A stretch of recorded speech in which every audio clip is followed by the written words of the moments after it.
Coach Saban broke some very tough news, some very difficult news, some sad news, and it was, sophomore running back Jase McClellan out for the season, the young man from Roydell, Texas. And Jase sustained a knee injury in the second half against Ole Miss. He played in the first half, so somewhere between the third and the fourth quarter, not quite sure how the injury transpired, but somewhere between the third and the fourth quarter, McClellan sustained the injury. Now, Saban said after the game that the initial impact wasn't good. It didn't feel right. It didn't look good. But he said, we'll get some MRIs. We'll get some evaluations done on McClellan's knee. And then today, the confirmation comes out. It was not good. McClellan will have surgery on his knee Tuesday. He is out for the remainder of the season. And like I said, this is difficult just due to he was starting to really get into that Josh Jacobs role.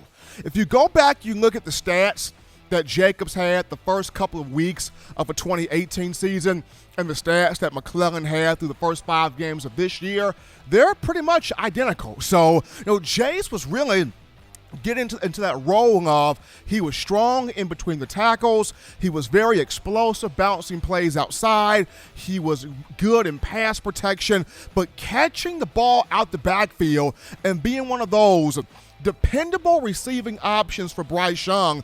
McClellan was doing that.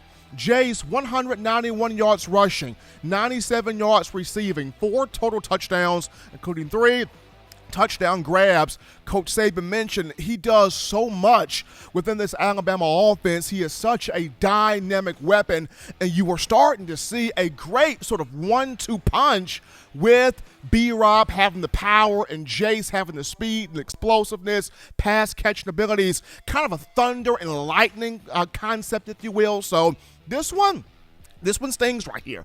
This one hurts right here. So I definitely wish the best for McClellan. Hopefully the surgery goes well and he is able to recuperate, recover, bounce back, and be able to get back strong where his knee is concerned. But with that being said, you look at the favorite moniker for the Crimson Tide, next man up. Who is the next guy ready to take on that role, ready to take on that responsibility, ready to grow up and emerge and be that guy for Alabama? If I've said this once, I've probably said this a million times. Coach Saban always brings in a stud, a pure stud, at 4 different positions. And we're looking at running back, wide receiver, defensive back, and linebacker. So the 2 running backs that will have to immediately step up, Trey Sanders and Roydell Williams. It's time for both of these 2 to get ready, already be ready, because now your time has come. And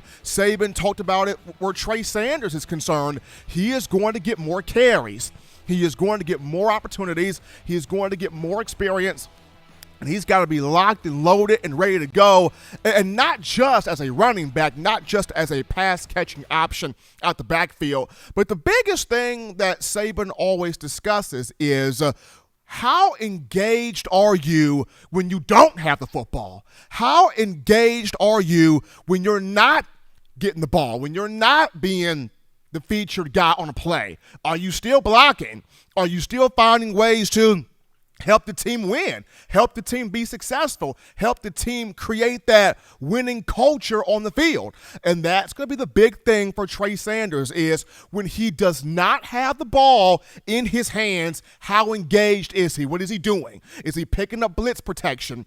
Is he blocking for other backs? Is he blocking for receivers? Is he doing something to have that winning culture on the field? Because we know what he can do as a back. I mean, he was a 5-star for a reason. He was a big-time weapon coming out of IMG Academy in the 2019 recruiting cycle for a reason. So the big thing for Trey will be when he does not have the football, how engaged is he on the field? As we flip this over to Roydell Williams, the good thing for Roydell is we've already seen him produce big game numbers. We've already seen him have sort of that big game potential going back to Southern Miss.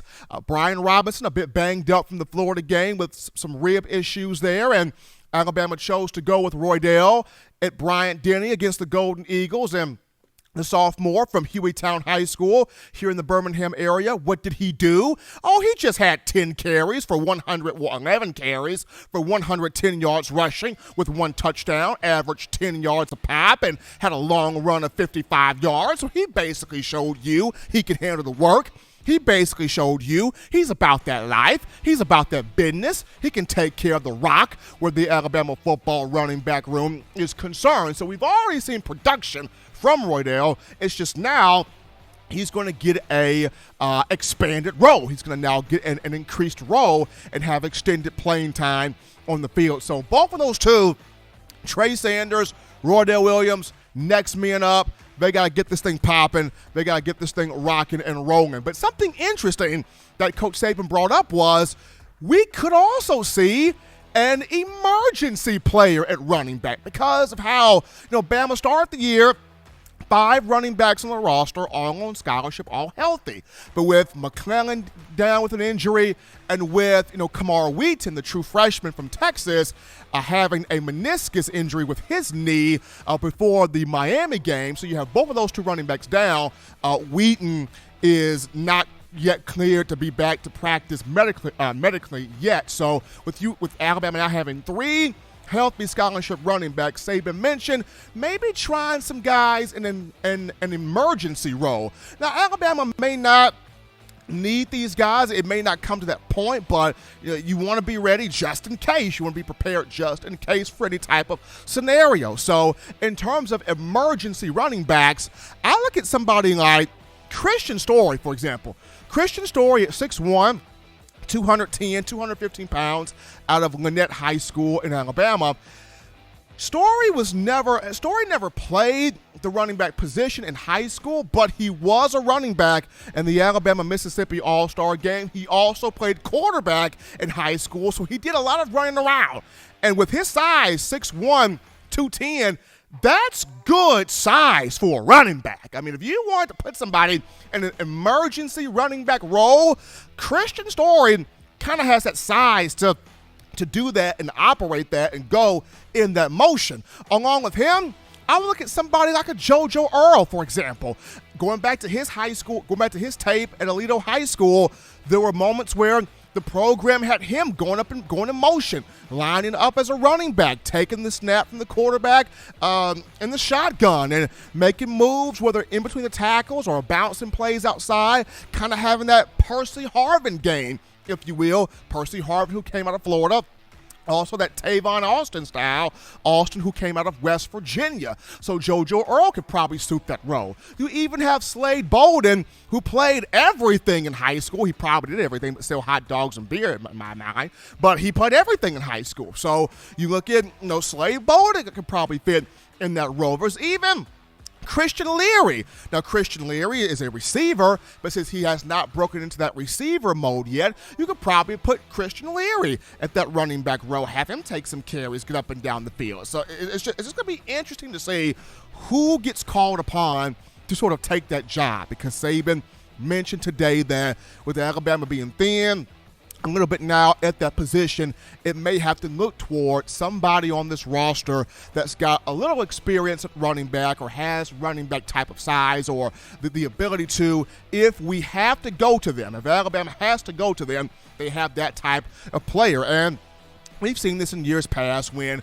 Coach Saban has taken guys from different positions and he has cross-trained those guys, whether that was Devontae Smith. He was a receiver, but he had him playing old DB in the spring to get him ready to play DB if the time should have called for it. The same thing with Cyrus Jones, among other guys. So we've seen this happen before where Crimson Tide football is concerned. But my thing is, man, oh man, how it would have been great if guys like Kyle Edwards and guys like Keelan Robinson and guys like Jerome Ford and guys like Chadarius Towson could have just hung on and stayed at the Crimson Tide's program, because this would have been a marquee opportunity for those guys. Keegan Robinson, of course, now at Texas.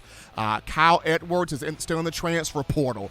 You look at Tre'Davious Towson, he's at Texas Tech. And then Jerome Ford is making stuff shake at the University of Cincinnati. Now, I understand those guys left to go and pursue, playing time, going to pursue an opportunity where they could be the guy, and I don't knock them for that, and I don't discourage them for that. I'm just saying if they could have held on just a little bit in this situation, especially when you look at guys like Kyle Edwards and Keegan Robinson. If those two could have held on, Keelan, this could have been his opportunity. Kyle Edwards, this could have possibly been his opportunity, but and we'll see what happens here with that emergency running back situation. But going back to Jase McClellan, definitely want the best for him, get himself healed up. Surgery goes good, he recovers and is able to bounce back. But Trey Sanders, Roydell Williams, ball is in your court. Next man up. Y'all got to get set to rock and roll, lock and load here.